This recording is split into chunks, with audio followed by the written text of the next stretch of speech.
شەوی یەڵدا عەرەب و کورد و تورکمانەکانی قەزای کفری دەڤەری گەرمیانی کۆ کردەوە و پێکەوە ئاهەنگیان گێڕا.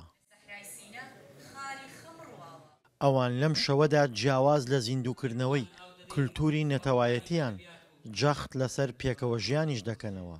وەکو تورکمانەکان برا کوردەکان لە شەوی یەڵدا پێکەوە ئەم ئاهەنگە ئەکرێ.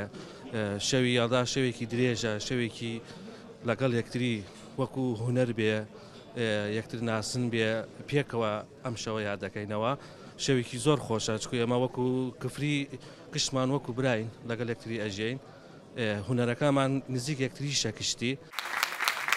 شەوی یەڵدا درێژترین شەوی ساڵە و شەوی کۆتایی هاتنی وەرزی پاییز و چوونە نێو وەرزی زستانە، بۆیە ئەم شەوە کراوەتە شەوێکی کولتوری. تورکمان بەجلی تورکمانی و بەشێک لە کوردەکانیش بەجلی کوردیەوە گوێیان لە شیعر و گۆرانی کوردی و تورکمانی دەگرت.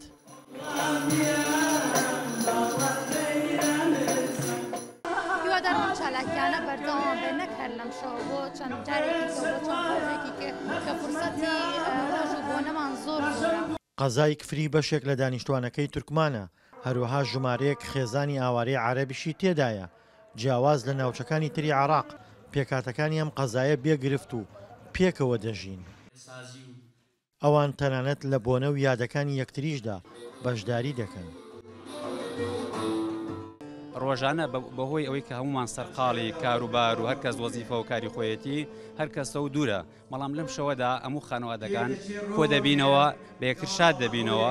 ئاهەنگی شەوی یەڵدا لە کفری لەلایەن گروپی میوزیکی قەڵای شێروانە و مۆزەخانەی قەزاکەوە ئەنجامدرا. شەوێکی تەواو جیاواز و پڕ لە شادیان بۆ بەشداربووان ڕەخساند.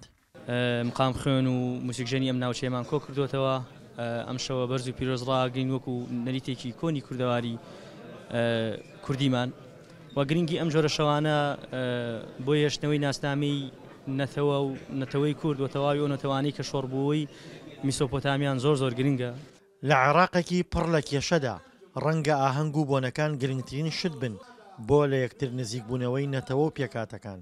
بەو پێی لە بۆنەکاندا جگە لە ئاهەنگگێڕان هەموو شت لەبیر دەکەن. دڵشاد ئەنوەر، دەنگی ئەمریکا، کفری.